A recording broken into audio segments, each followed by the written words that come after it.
Nous allons lire donc Genèse chapitre 37,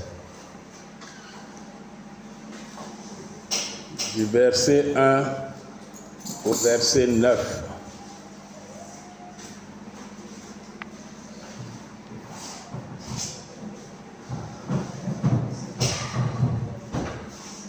Jacob demeura dans le pays de Canaan, où avait séjourné son père.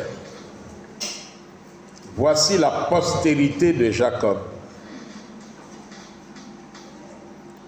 Joseph, âgé de 17 ans, faisait paître le troupeau avec ses frères.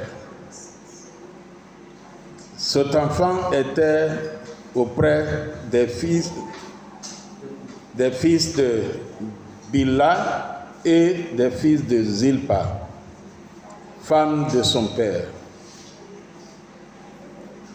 Joseph rapportait à leur père leurs mauvais propos. Israël, qui est leur père, aimait Joseph plus que tous ses autres enfants, tous ses autres fils, parce qu'il l'avait eu dans sa vieillesse. Et il lui fit une tunique de plusieurs couleurs, un habit de plusieurs couleurs. Ses frères virent que leur père l'aimait plus que eux tous, et ils le prirent en haine. Ils ne pouvaient lui parler avec amitié. Joseph eut un songe, et il le raconta à ses frères, qui le haïrent encore davantage. Il leur dit: écoutez donc ce songe que j'ai eu. Nous étions à lier les gerbes au milieu des champs.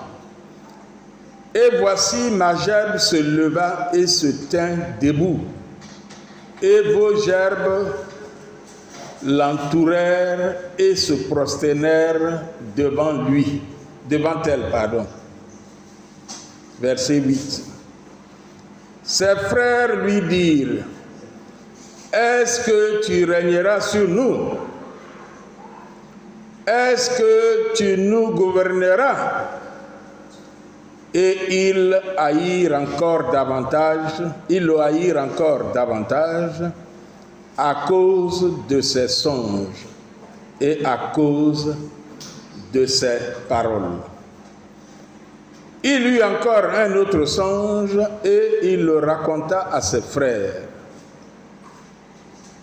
Il dit: j'ai eu encore un songe, et voici le soleil et la lune et 11 étoiles se prosternèrent devant moi. Il le raconta à son père et à ses frères. Son père le réprimanda et lui dit: que signifie ce songe que tu as eu? Faut-il que nous venions, moi, ta mère et tes frères, nous prosterner à terre devant toi? Chers frères et sœurs, je pourrais intituler le message comme suit: mais pourquoi ai-je été créé? Mais je peux aussi lui donner un autre titre qui pourrait être ceci: quel est le leadership que Dieu a mis en moi? Je pourrais encore l'intituler: Dieu m'a-t-il créé pour un but donné? Eh bien, Quand chacun de nous se regarde, il nous arrive de nous poser des questions. Quand certains événements arrivent dans notre vie, il nous arrive de nous poser certaines questions. Entre autres, mais pourquoi est-ce que j'ai été créé?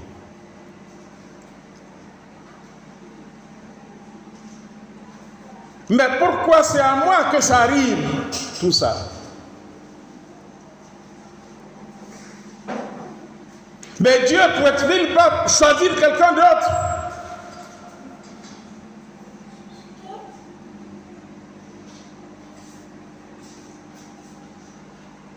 Et puis, on peut allonger la liste des questions qu'on peut se poser.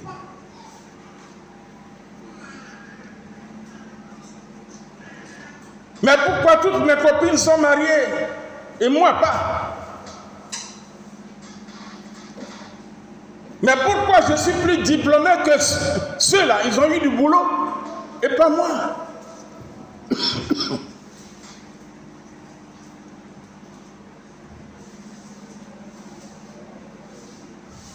Mais pourquoi Dieu a fait que tout le monde est grand de taille et moi je suis court comme un nez?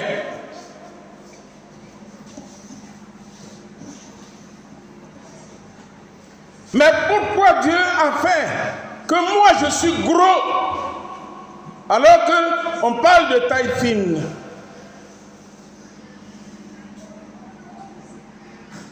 Je ne bois pas la bière. Je ne bois pas d'alcool.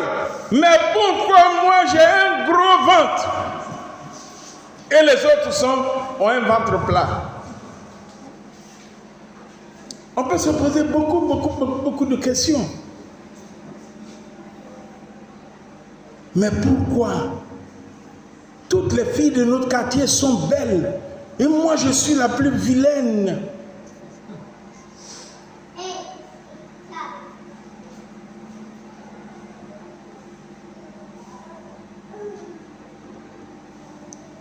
Mais voilà Moïse, Joseph. Il n'a que 17 ans. Et il fait des songes, il fait des rêves. Et des rêves où c'est comme si il devient un maître au-dessus de ses frères, de ses parents. Mais Joseph, quand il a fait le premier songe, ça peut être naturel, c'est arrivé. Mais il fait un deuxième. Mais il peut se poser la question, mais pourquoi ce type de songe, c'est ce type de songe que je fais? Et des songes où chaque fois je suis au-dessus des autres. Et voilà que ça me crée de l'inimitié. Mes frères sont contre moi parce qu'ils ont perçu le message qu'il y a dans le songe. C'est qu'un jour, je les gouvernerai. C'est qu'un jour, je serai comme un roi et ils vont se prosterner devant moi. Et ils ont vu. Lui, il n'avait rien dit. Il n'avait pas vu la signification de ces songes. Mais eux, ils ont vu.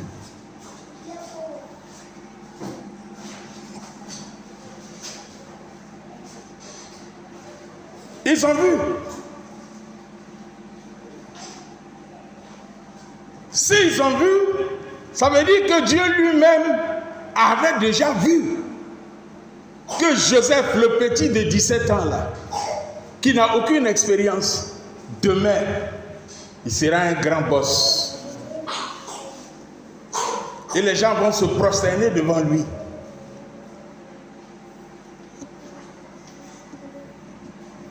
Alors toi, quelle question tu te poses?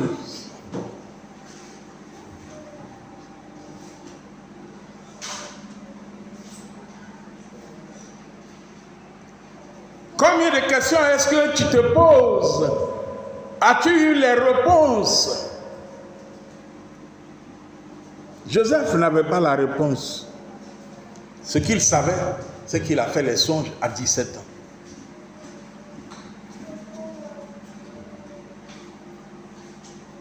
Alors si tu prends le temps de réfléchir sur ta vie, parce que si on réfléchit aussi sur la vie de Joseph, on va se rendre compte de comment Joseph a évolué. Le petit de 17 ans a été haï par ses frères à cause de ses songes. Et ils ont failli le tuer. Et puis ils ont fini par décider de le vendre à des gens qui viennent de loin.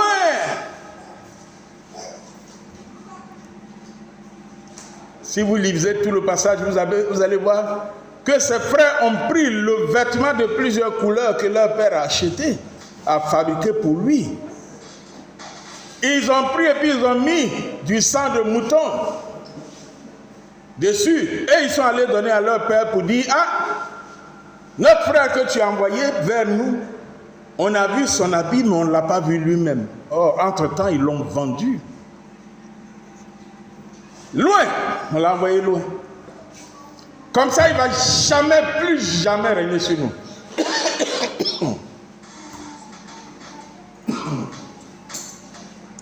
Et donc,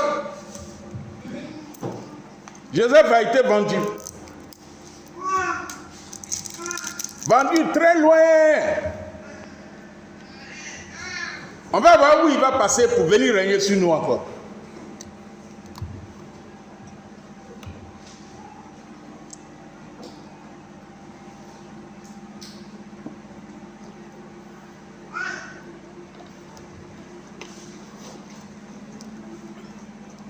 Si c'est chez nous ici, on va dire, il n'a pas dit qu'il peut. C'est fini. Ces rêves, tout ça ne vont plus jamais se réaliser. Mais c'est sans compter avec Dieu.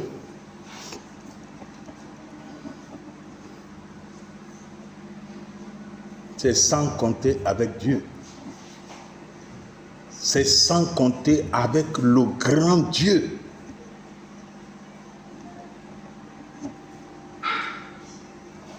Quelqu'un qui se demande tous les jours, mais pourquoi tout le monde est grand et puis moi je suis court?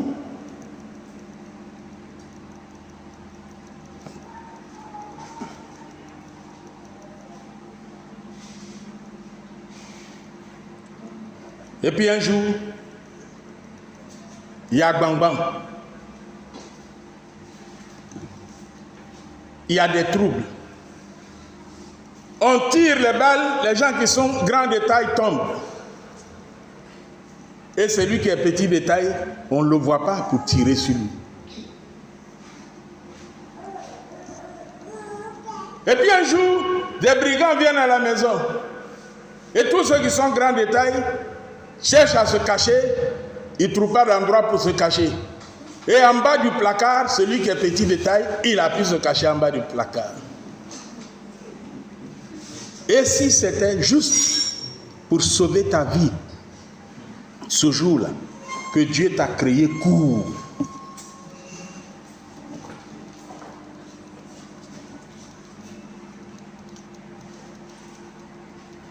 Mais s'il avait passé son temps à blâmer Dieu, Dieu, tu es méchant. Tout le monde est grand de taille, moi je suis court. Le jour-là, peut-être que les balles, les gens qui attaquaient allaient tirer comme ça. Et ça allait toucher les gens qui sont courts, sans toucher les gens qui sont grands. Et même si ça les touche, ça touche leurs jambes.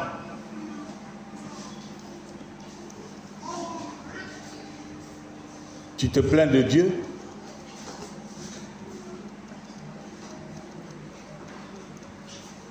Ou bien tu remercies Dieu pour ce que tu es, pour la manière dont il t'a créé. Amen. Tu te plains de Dieu?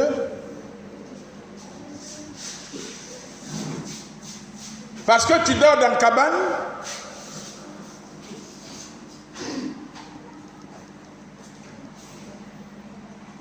J'ai vu le film d'une jeune fille qui dort dans la cabane, dans une maison inachevée, mais qui a été très bien élevée par ses parents. Il y a un homme riche a perdu son portefeuille. Et la jeune fille a vu l'argent, a vu le portefeuille, elle a ramassé, elle a vu qu'il y a l'argent dedans. Elle a couru pour trouver le monsieur. Elle lui a donné le portefeuille. Le monsieur était étonné. Comment se fait-il qu'elle a vu beaucoup d'argent dans son porte-monnaie et elle le lui a apporté? Et le monsieur a suivi. Il voulait lui donner de l'argent, la fille dit non, elle ne prend pas. C'est l'éducation que ses parents lui ont donnée. Et il a suivi la petite fille. Jusqu'où elle est rentrée. Oh, sa maman est malade, elle est sur chaise roulante. Il a suivi. Ils n'ont pas beaucoup de moyens. Il a suivi à distance, jusqu'à voir où elle est rentrée. Et quand elle est rentrée, il est venu là.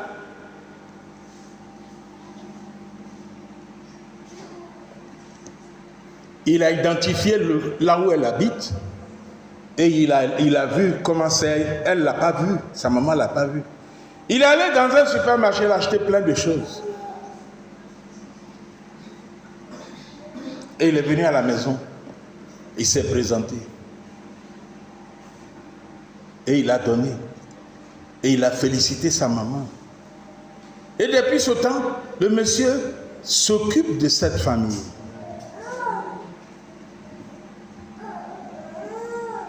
Alors tu te plains de toi, ton cas? Tu blâmes Dieu?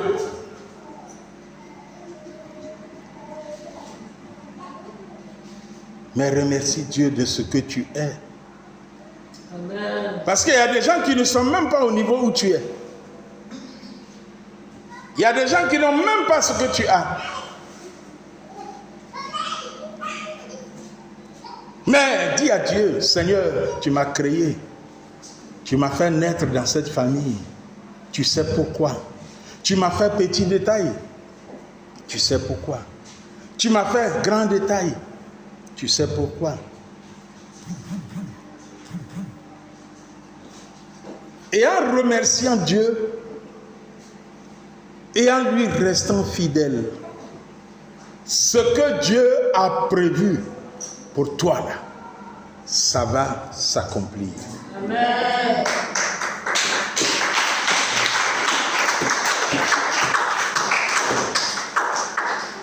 Moïse a été revendu à un chef en Égypte. Joseph. Hein? C'est Joseph. Joseph, pardon. A été vendu et revendu à un chef qui s'appelle Potiphar.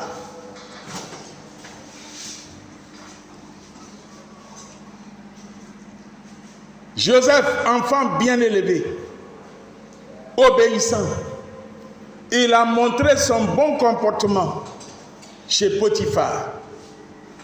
À telle enseigne que Potiphar lui a confié toute sa maison. Il lui fait confiance.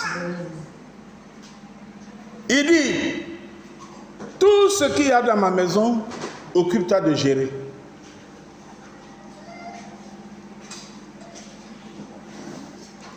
Et puis la femme de Potiphar qui voit que le jeune homme, Joseph, il est charmant, il est bien, il est honnête, elle veut coucher avec lui. Joseph dit, ton mari, Madame Potiphar, je sais que si je couche avec toi, tous les bons manger, toutes les bonnes nourritures de la maison, tu vas me donner. Tu vas t'occuper de moi très bien. Ton mari est souvent parti en mission, c'est vrai. Mais ton mari m'a dit de m'occuper de tout ce qui est dans la maison ici, sauf toi. Je ne dois pas te toucher.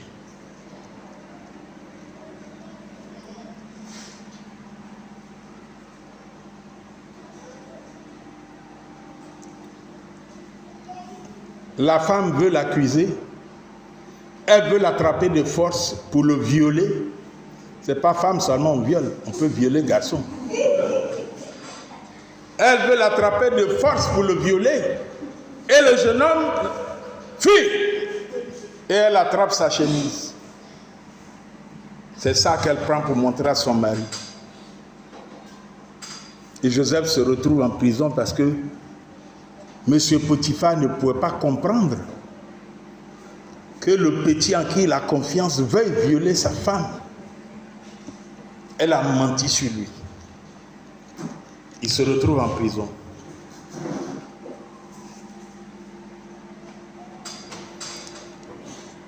Joseph le petit, en prison, il se comporte tellement bien qu'il devient le chef des prisonniers. Chef des prisonniers.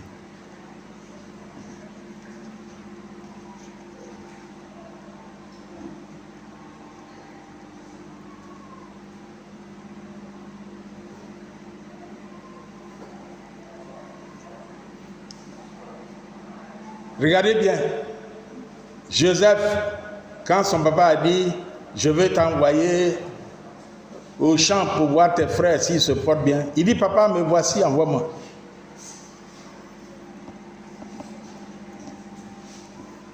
On l'a vendu, il n'a rien dit. On l'a revendu, il n'a rien dit. On le jette en prison, il peut faire quoi? Il peut dire quoi? Il est dans un pays étranger. On le ramasse, on le jette en prison. Arrivé là-bas, il se comporte tellement bien, il est honnête. Le chef des gardes, trouve que c'est quelqu'un, même si tu ouvres prison là, tu dis il faut fuir, il ne va pas fuir. C'est lui maintenant qui surveille les prisonniers.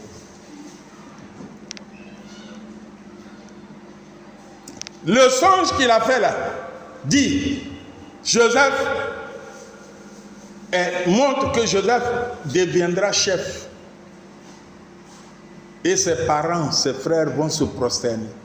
Mais arrivé, il ne savait pas que le songe ne dit pas que si tu arrives en prison, tu seras chef. Si tu vas chez Potiphar, tu seras un chef. Mais on se rend compte que Joseph, partout où il passe, c'est un chef. Mais pourquoi Dieu t'a créé? Pourquoi Dieu t'a créé? Est-ce que tu as déjà découvert pourquoi Dieu t'a créé?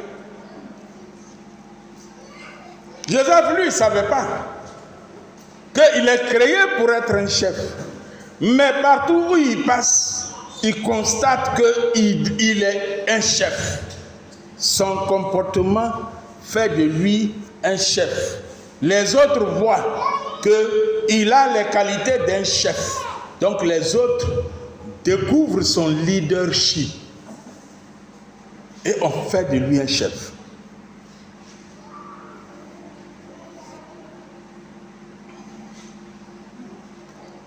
Si tu es bon et que malgré le fait que tu sois bon, on te jette en prison, reste bon.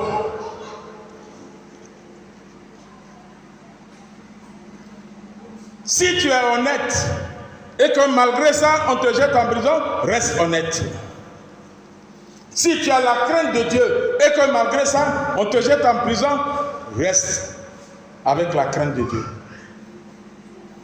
Parce que quand on regarde le cas de Joseph, tous les gens qui sont intervenus avec pour objectif de lui faire du mal n'ont fait que le rapprocher du plan de Dieu pour sa vie. Amen.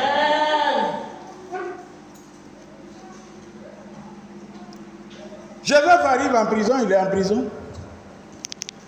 Ce qui s'est passé quand Joseph avait 17 ans, là, cette fois-ci, ce n'est pas Joseph qui fait des songes. Ce sont les gens qui l'entourent qui font des songes. Un des prisonniers fait un songe. Joseph au début n'interprétait pas les songes. Mais Joseph maintenant est capable d'interpréter les songes. Et il interprète le songe du prisonnier.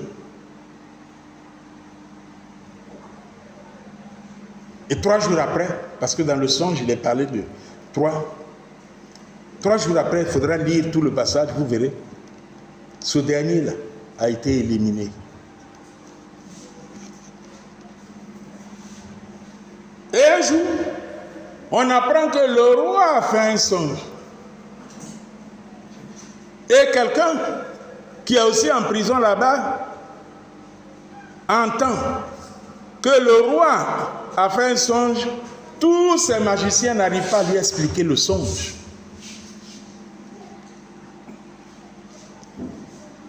Entre-temps, il y a un autre prisonnier qui avait fait un songe qui est sorti suite à l'interprétation qu'il leur a donnée.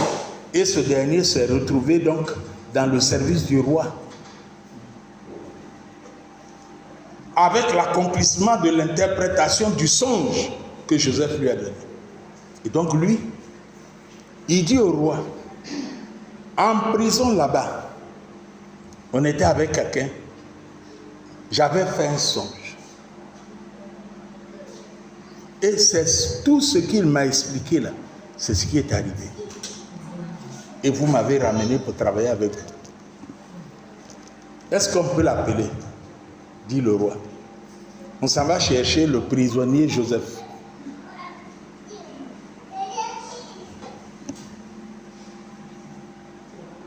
Il vient, il explique au roi le songe qu'il a fait.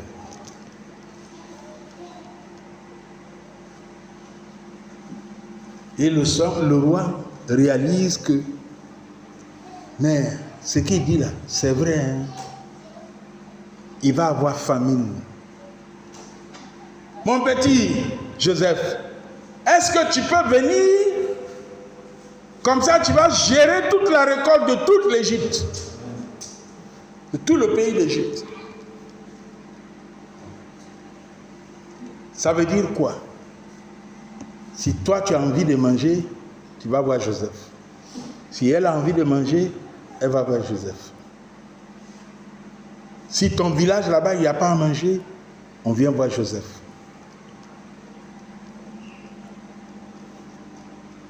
Joseph est devenu un chef.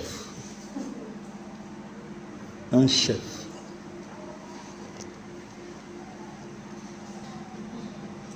Gouverneur. C'est un chef. Et maintenant, on va voir le dessein de Dieu pour Joseph. La famine va arriver où se trouve son père et ses frères.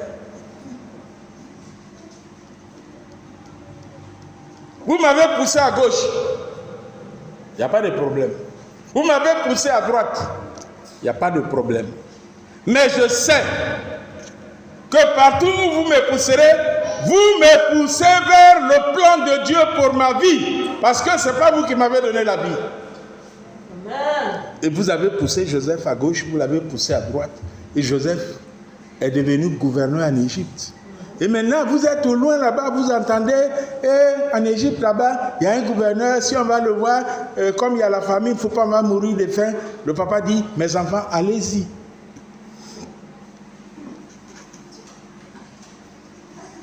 Et ils arrivent, pour eux, ils s'en vont voir un grand Égyptien, un chef égyptien. Et ils viennent, ils se prosternent devant le chef.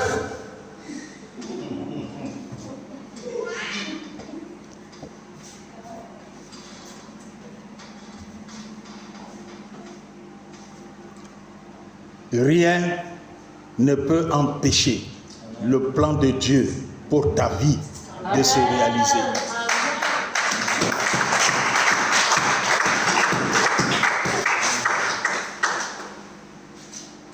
Ils vont trouver un chef. Ils se prosternent, eux tous qui sont venus. Et puis, il leur donne la nourriture, il ne prend pas l'argent. Allez-y. Quand ils arrivent sur la route, ils constatent que leur argent n'a pas été pris. Ils ont peur de revenir. Il ne faut pas, on a dit, ils sont voleurs. On demande, le chef demande, vous avez un petit frère? Ils disent oui. Vos parents sont là? Ils disent oui. Vous coupez court. Faites venir vos parents. Mais je garde votre petit frère là.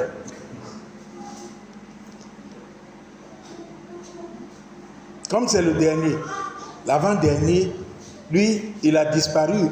Vous l'avez vendu. Si on ne va pas avec le petit, ça va chauffer. Allez chercher votre père et votre mère. Et père et mère viennent, ils se prosternent devant qui? Un chef. Et après, Joseph décline son identité. Il dit, le chef que vous avez vu là, c'est votre frère que vous avez vendu. Et puis vous mordez vos doigts. Aïe! Si on savait, on n'allait pas le vendre. On l'a vendu pour qu'il devienne chef. On l'a vendu pour qu'il devienne chef. Et pire, on l'a vendu pour qu'il devienne chef pour que nous, on aille se prosterner devant lui.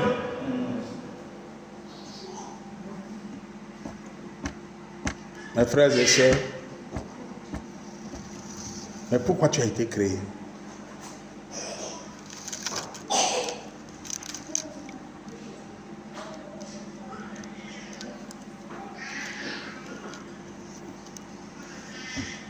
Pourquoi est-ce que tu as été créé? Pour rester pauvre?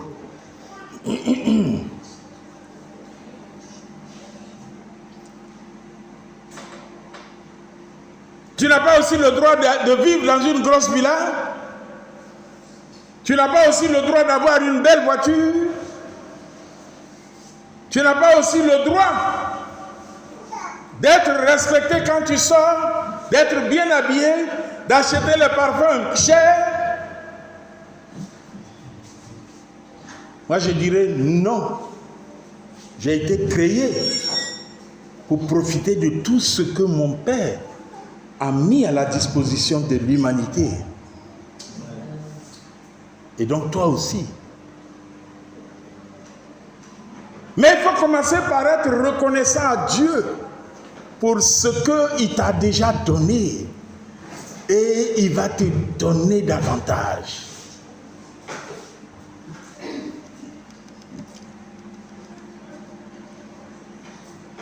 Si tu ne sais pas encore pourquoi Dieu t'a créé, il faut commencer à réfléchir sur ta vie passée depuis que tu es enfant. Quelles sont les choses qui t'arrivent? Quelles sont les choses que les gens apprécient chez toi? Quelles sont les choses que tu aimes faire le plus?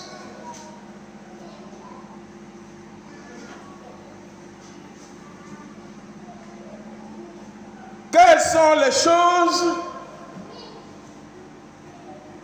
que chaque fois que tu les fais, on te dit heureusement que tu es là. Si tu n'étais pas là, vraiment comment on allait faire? Et chaque fois qu'on a besoin de faire ce genre de choses, on cherche où tu es. Voilà Joseph, on cherche Joseph. Parce qu'il sait interpréter les songes.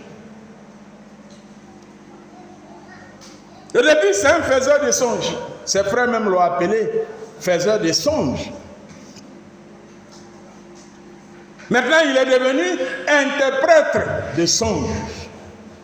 Faites attention à toute votre vie. Comment vous vivez? Qu'est-ce qui t'arrive depuis que tu es né? Peut-être que le Seigneur t'a déjà montré qu'est-ce que tu deviendras demain. Il ne faut pas rejeter ce que Dieu t'a déjà montré. On dit qu'il avait 17 ans. Donc tous les gens qui ont 17 ans. Moi je me suis converti, j'avais 14 ans.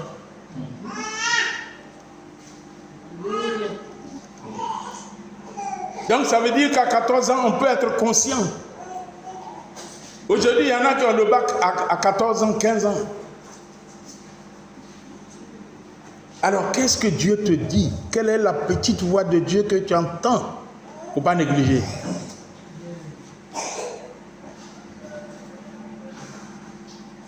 Ta réussite dans la vie demain, ton bonheur dans la vie demain, dépend de ce que Dieu a planifié pour toi. Il faut le saisir. Mais si tu passes ton temps sur le téléphone, Facebook, Instagram, WhatsApp, etc., tu n'auras même pas le temps de parler un peu, de causer un peu avec Dieu pour qu'il t'éclaire. Même si tu as eu un songe, ton téléphone va absorber le songe et tu ne vas même pas chercher l'interprétation du songe. Or, Dieu serait en train de te dire, mon fils, ma fille, voilà l'avenir que je te réserve.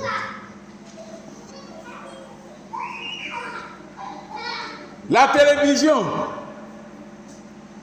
les films, tiki-taka, tout ça nous distrait et nous éloigne. Et vous savez ce que j'appelle tiki-taka.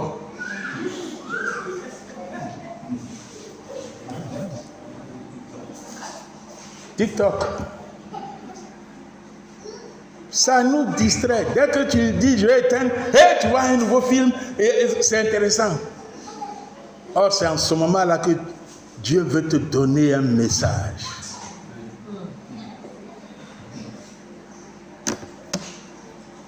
Mes frères et sœurs, je vais m'arrêter là.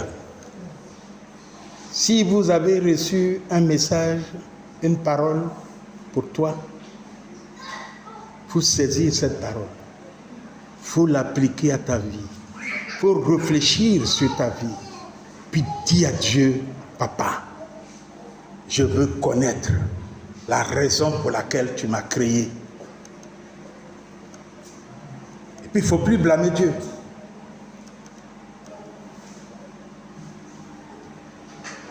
Tu n'as pas eu d'enfant, ce n'est pas une malédiction forcément.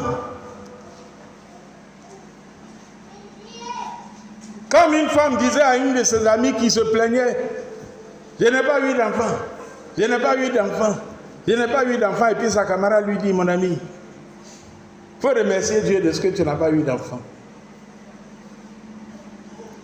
Parce que si tu avais eu enfant, peut-être que tu serais folle. C'est normal d'avoir un enfant. Mais l'éducation des enfants, selon le type de personne que tu es, Dieu peut juger inutile de te donner un enfant.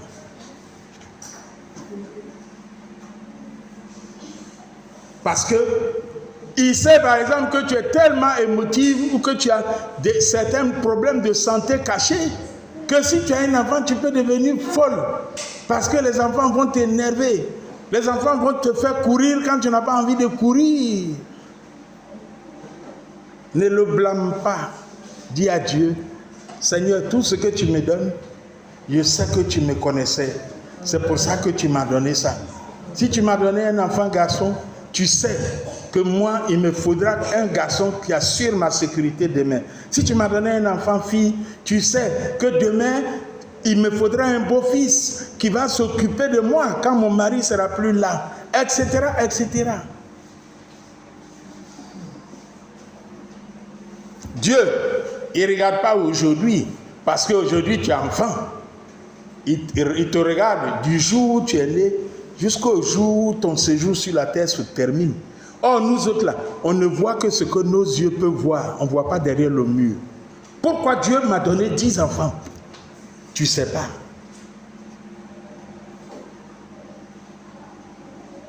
Pourquoi Dieu m'a donné un seul enfant?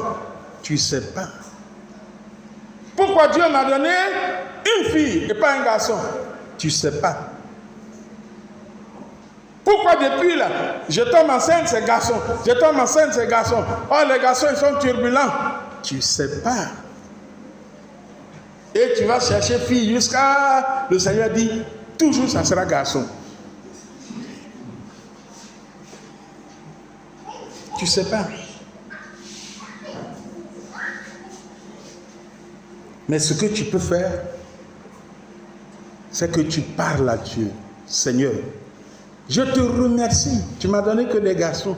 Je te remercie. Toi seul sais demain. Si ce ne sont que des filles que Dieu t'a données, Seigneur, je te remercie.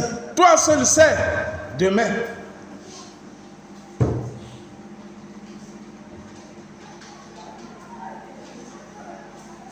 Et le Seigneur va répondre à tous tes besoins si tu restes dans son plan.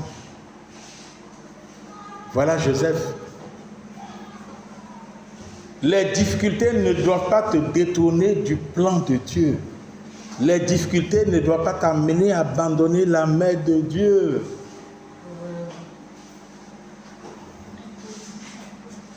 Le Seigneur est merveilleux. Il a créé le ciel et la terre. Et il sait que la terre, la vie sur terre va s'arrêter un jour. Mais il a la vidéo devant lui. Ce qui va se passer au début, ce qui s'est passé au début, et comment ça va se terminer, il a la vidéo. Il y a un passage de la Bible qui dit qu'il arriverait un moment où on est à Abidjan, ce qui se passe aux États-Unis, on voit en même temps. Il y a 20 ans ou 30 ans en arrière, on ne pouvait pas s'imaginer ça. Aujourd'hui, tu es assis ici, je suis en train de prêcher maintenant, quelqu'un va être aux États-Unis et puis il me voit direct. Il y a un événement qui va se passer en France au moment où on est aux États-Unis. En même temps que ça se passe, on voit. La science a évolué. Mais quand Dieu disait ça, nous tous là, on se demandait comment ça allait se passer. Ça n'allait pas être possible. C'est pas possible. Que je sois en train de gesticuler ici et puis il y a des gens qui sont dans l'autre bout du monde, puis ils me voient. Donc arrêtez de vous amuser avec qui est Dieu, le Dieu que vous adorez. Ça est dans la Bible. On va se tenir debout.